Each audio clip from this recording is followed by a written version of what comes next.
Selamat pagi Bapak Ibu semua.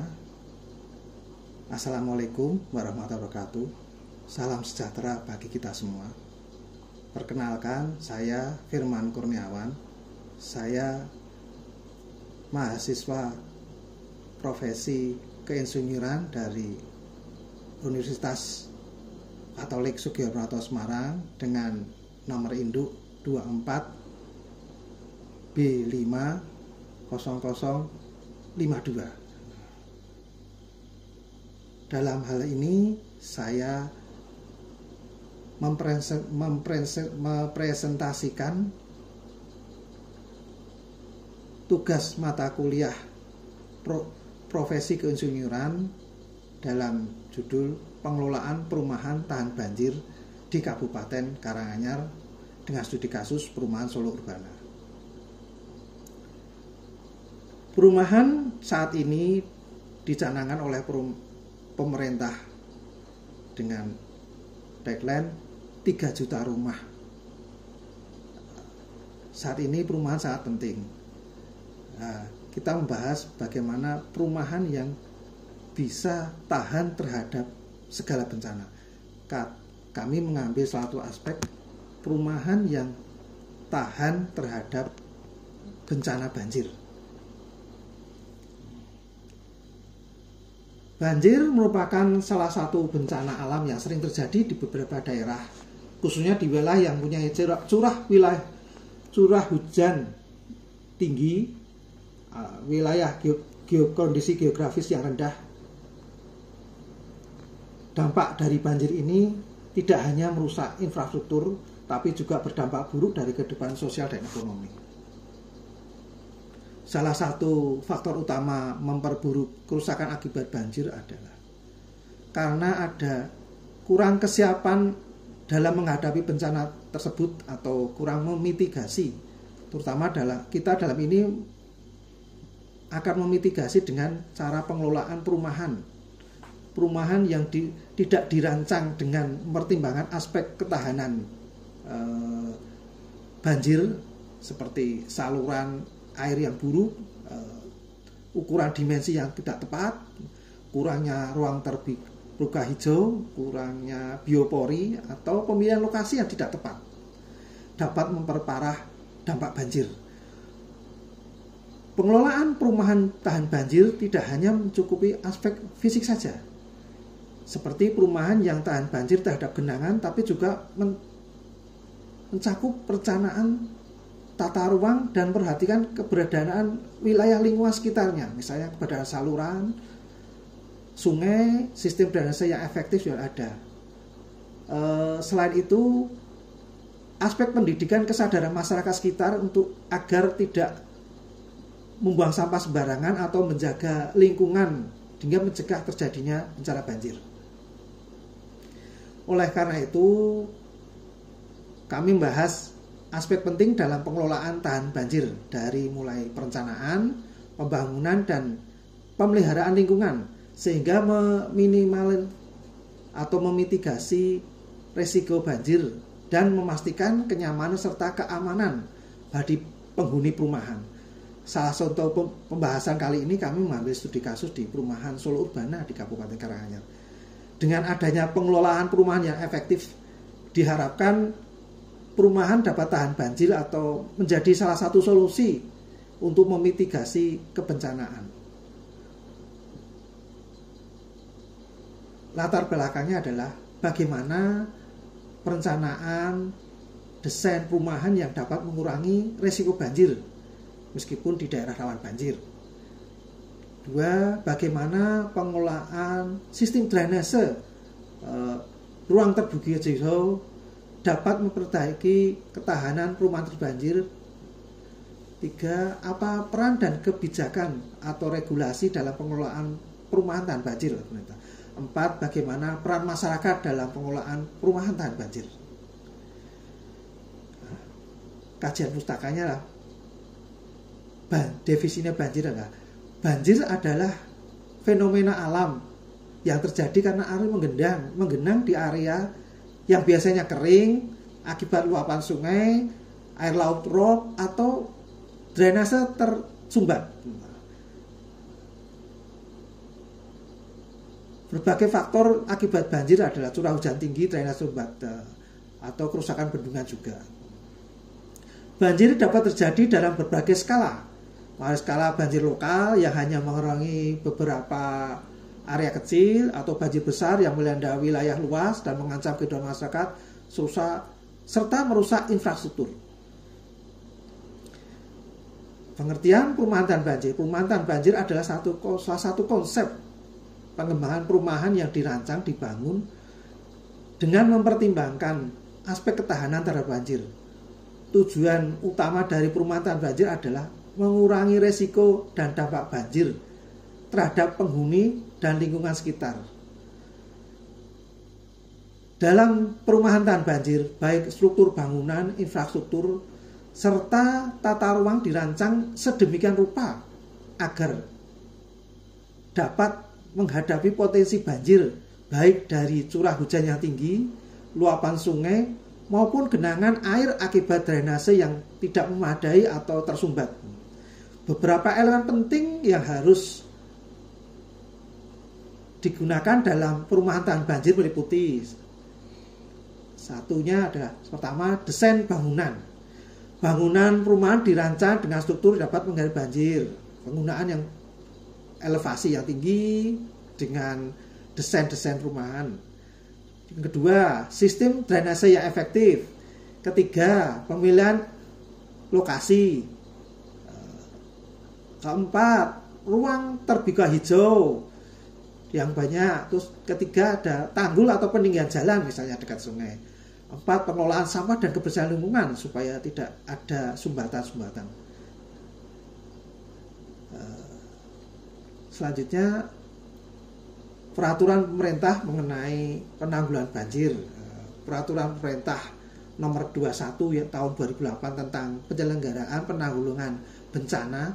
Peraturan ini memberikan rincian lebih lanjut mengenai penyelenggaraan penanggulangan bencana, termasuk peran dan tanggung jawab berbagai pihak. Salah satu contohnya adalah Peraturan Gubernur Provinsi DKI nomor 13 tahun 2001 tentang rencana kontingensi penanggulangan banjir di provinsi daerah Jakarta. Nah, ini salah satu contoh saja. Nah, rencananya kan cuma di Kabupaten Karanganyar. Peraturan mulai sistem drainase yang merupakan salah satu penanggulangan masalah dengan sistem drainase. Kita mengambil peraturan sistem drainase dari Peraturan Menteri Pekerjaan Umum nomor 12/PRT-M tahun 2014 mengenai penyelenggaraan sistem drainase perkotaan. Kemudian peraturan ini mengatur penyelenggaraan sistem drainase di wilayah perkotaan termasuk perencanaan, pembangunan, operasional, serta pemeliharaan sistem drainase untuk mengalirkan air hujan. Selain itu, Peraturan Pemerintah nomor 36 tahun 2005 tentang peraturan bangunan gedung yang mencakup ketentuan mengenai sistem penyaluran air hujan pada gedung yang harus direncanakan dan dipasang dengan pertimbangan ketinggian permukaan air tanah, permeabilitas tanah, serta ketersediaan jaringan drainase kota, lingkungan kota.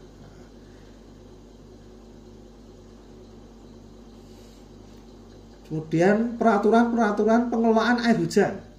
Peraturan Pemerintah nomor 42 tahun 2008 tentang pengelolaan sumber daya air. Peraturan ini mengatur tentang pembagian kewenangan, perencanaan, dan pengelolaan air secara terintegrasi antara pemerintah pusat dan daerah. Kemudian Peraturan nomor 36 tahun 2005. Kemudian Peraturan Menteri PUPR nomor 11 tahun 2014 tentang pengelolaan air hujan dan bangunan gedung dan persilnya. Kemudian Peraturan Menteri PUPR nomor 4 tahun 2022 yaitu penyelenggaraan bantuan akuifer buatan simpanan air hujan. Nah, kemudian terakhir Peraturan Menteri Lingkungan Hidup nomor 12 tahun 2009 tentang pemanfaatan air hujan. Nah, tujuannya adalah untuk mengurangi ketergantungan sumber air tanah dan meningkatkan efisiensi penggunaan air tanah. Peraturan-peraturan tersebut bertujuan untuk mengelola air hujan secara berkelanjutan dan mengurangi resiko banjir dan meningkatkan ketahanan banjir. Peraturan pemerintah selanjutnya, peraturan pemerintah mulai tentang ruang terbuka hijau. Itu akan memiliki peran penting dalam meningkatkan kualitas lingkungan perkotaan, menyediakan area resapan air serta ruang publik untuk aktivitas sosial dan rekreasi. Untuk memastikan penyediaan dan pengelolaan RTH yang efektif, pemerintah Indonesia telah menetapkan berbagai peraturan berikut. Undang-Undang Nomor 26 Tahun 2007 tentang penataan ruang yang mengatur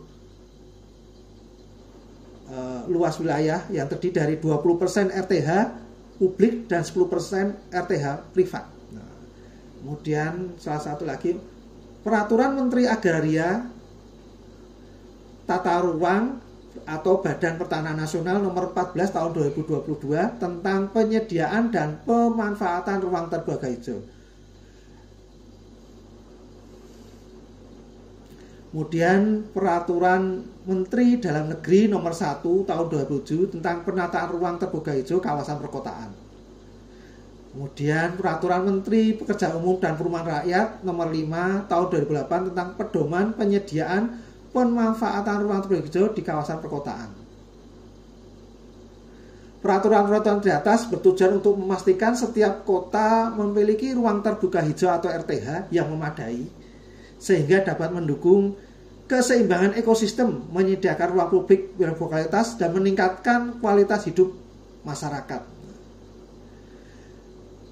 Selanjutnya Peraturan Pemerintah Kabupaten Karanganyar yang dari tahun 78 tahun 2015 yang saat ini sudah akan kami revisi dalam sudah tahun 2025 ini akan peraturan Bupati Pemerintah akan kami revisi, yaitu Pedoman Pembangunan Perumahan. Peraturan ini mengatur ruang lingkup dan perencanaan lingkungan perumahan, prasarana dan sarana lingkungan serta utilitas umum, ketentuan bangunan, pengelolaan lingkungan serta penyelenggaraan perumahan, penyerahan prasarana dan sarana lingkungan serta utilitas umum.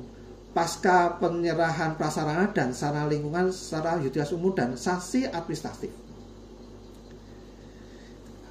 Setelah ada peraturan-peraturan itu, maka kami bahasnya gini. Salah satunya pembahasan ini adalah master plan dari perumahan Solo Urbana. Salah satunya di gambar tersebut master plan Solo Urbana di klaster Mississippi dan master plan Solo Urbana di klaster Saint dan Thames. Perencanaan drainase yang aktif. Berikut ini adalah prinsip-prinsip dan langkah perencanaan drainase yang aktif. Perencanaan drainase yang aktif dan penting untuk mengatasi genangan air banjir serta menjaga stabilitas lingkungan terutama di daerah perkotaan yang padat bangunan. Berikut ini prinsip-prinsip dan langkah perencanaan sistem drainase efektif. Saluran drainase terintegrasi, ini dalam gambar tersebut ada saluran samping, kemudian penyaringan atau pengelolaan air hujan, jadi rainwater harvesting. Sistem penyaringan air hujan yang dapat menangkap air hujan dan menyimpannya kembali untuk digunakan kembali seperti untuk mengurangi biopori, menambah air tanahnya. Kemudian pengelolaan permukaan permeable. Permukaan permeable adalah permukaan yang mampu menyerap air hujan ke dalam tanah sehingga mengurangi aliran permukaan atau runoff, sehingga membantu pengisian air tanah atau recharge kembali. Permukaan jalan dan trotoar yang permeable itu sangat penting. Kemudian ruang terbuka hijau dan taman. Selanjutnya pengelolaan air hujan atau rainwater management atau tadi rainwater harvestment. Nanti sistem pengelolaan air hujan adalah seperangkat teknik dan infrastruktur yang dirancang untuk mengelola volume atau laju serta kualitas air hujan guna mencegah banjir serta memperbaiki kualitas air serta mendukung konservasi air tanah. Dibutuhkan salah satunya adalah kolam retensi dan reservoir air, bioretensi dan sistem filtrasi alami serta sistem infiltrasi. Sistem interaksi merancang area infiltrasi seperti sumur resapan atau sumur penyerap untuk memungkinkan air meresap langsung ke dalam tanah dan mengurangi aliran permukaan yang berlebihan. Kemudian selanjutnya adalah penataan kontur lahan. Peninggian tanah dan penataan kontur lahan adalah satu teknik perencanaan pengelolaan lahan khususnya untuk mengatasi salah satu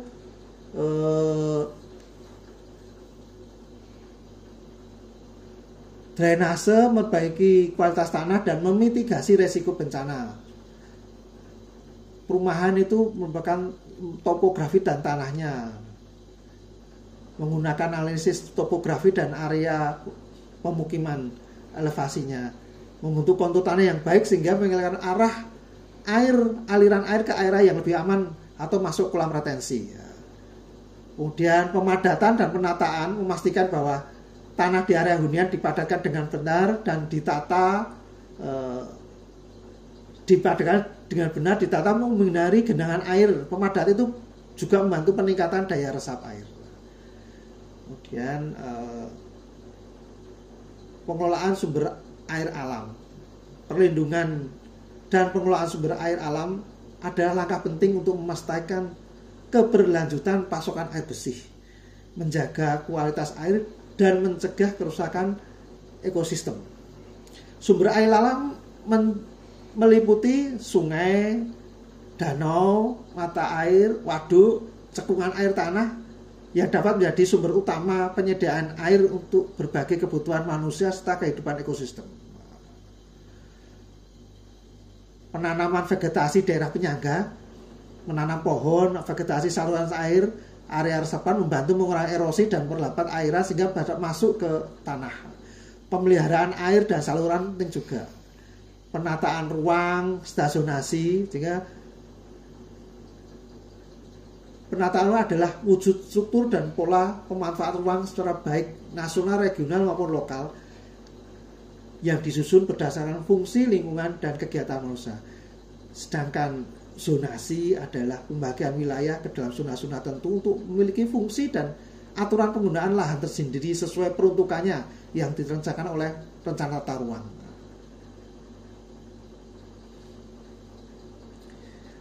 Yang terakhir adalah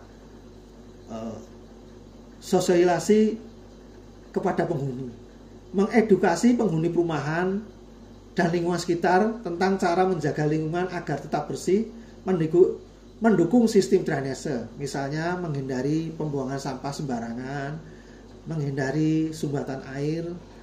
Selanjutnya mengelola limbah, sistem pengelolaan limbah yang baik, pengelolaan limbah padat cair, memastikan saluran drainase tidak terhambat oleh sampah material lagi.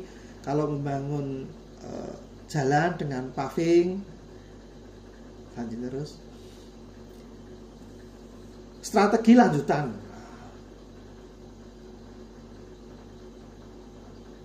Perlindungan terhadap dampak urbanisasi. Urbanisasi cepat dapat meningkatkan resiko karena kurang ruang terbuka hijau. Banyaknya permukaan keras yang menghambat resapan air. Oleh karena itu penting merencanakan kawasan perumahan yang seimbang antara pembangunan dan pelestarian alam. Merencanakan cadangan dan evaluasi berkala. Melakukan evaluasi secara berkala terhadap sistem drainase dan pengelolaan air hujan, memastikan bahwa sistem tersebut berfungsi dengan baik, terutama pada musim hujan. Jika terjadi perubahan kondisi atau bencana alam yang merusak infrastruktur drainase, segera lakukan penyesuaian dan perbaikan agar sistem tetap dapat mengelola air dengan efektif. Kesimpulannya, dengan menerapkan prinsip-prinsip ini dalam set plan atau master plan perumahan Solo Urbana, resiko banjir dapat diminimalkan dan lingkungan perumahan akan lebih aman dan nyaman untuk dihuni. Berikut kesimpulan yang dapat diperoleh. Pengelolaan perumahan tahan banjir sangat penting, merupakan langkah penting dalam menghadapi ancaman banjir atau memitigasi sering terjadi akibat perubahan iklim atau urbanisasi yang cepat. Perumahan yang dirancang dengan perhatikan ketahanan banjir dapat mengurangi dampak yang ditimbulkan oleh bencana tersebut. Kemudian desain infrastruktur yang tepat. Desain infrastruktur yang tepat, perumahan yang tahan banjir memerlukan desain bangunan yang sesuai dengan potensi ancaman banjir seperti memilih lokasi yang tepat, penggunaan bahan bangunan yang tahan banjir, sistem drainase efektif, infrastruktur yang baik termasuk saluran pembuangan, ruang terbuka hijau, peninggian air, elemen penting untuk mencegah air masuk. Kemudian peran dan kebijakan dan regulasi. Kebijakan dan regulasi terkait pembangunan perumahan juga memainkan peranan penting dalam pengelolaan perumahan tahan banjir. Pemerintah perlu memastikan adanya pengawasan yang ketat dalam penerapan standar yang jelas dalam pembangunan perumahan yang di daerah rawan tahan banjir. Yang terakhir adalah yang tidak kalah penting adalah kesadaran masyarakat dan partisipasi masyarakat dalam menjaga kebersihan saluran serta pemahaman tentang mitigasi bencana sangat penting. Penghuni perumahan harus dilibatkan dalam upacara menjaga kelestarian lingkungan dan infrastruktur yang mendukung ketahanan terhadap banjir. Kemudian saran-saran berdasar kajian dan pembahasan mengenai pembangunan perumahan di Solo Urbana yang ideal dan berkelanjutan, terdapat berbagai saran yang dapat diberikan guna meningkatkan kualitas perencanaan. Peningkatan perencanaan desain perumahan, yaitu master plan dan set plan. Peningkatan infrastruktur drainase dan pengelolaan air, meningkatkan edukasi dan kesadaran masyarakat, penerapan kebijakan yang tegas, serta kolaborasi antara pemerintah, pengembang, dan masyarakat.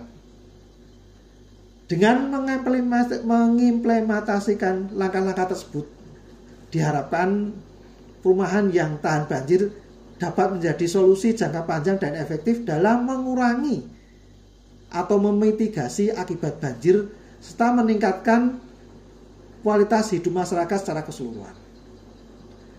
Demikian presentasi yang kami sampaikan. Terima kasih atas perhatiannya. Wassalamualaikum warahmatullahi wabarakatuh.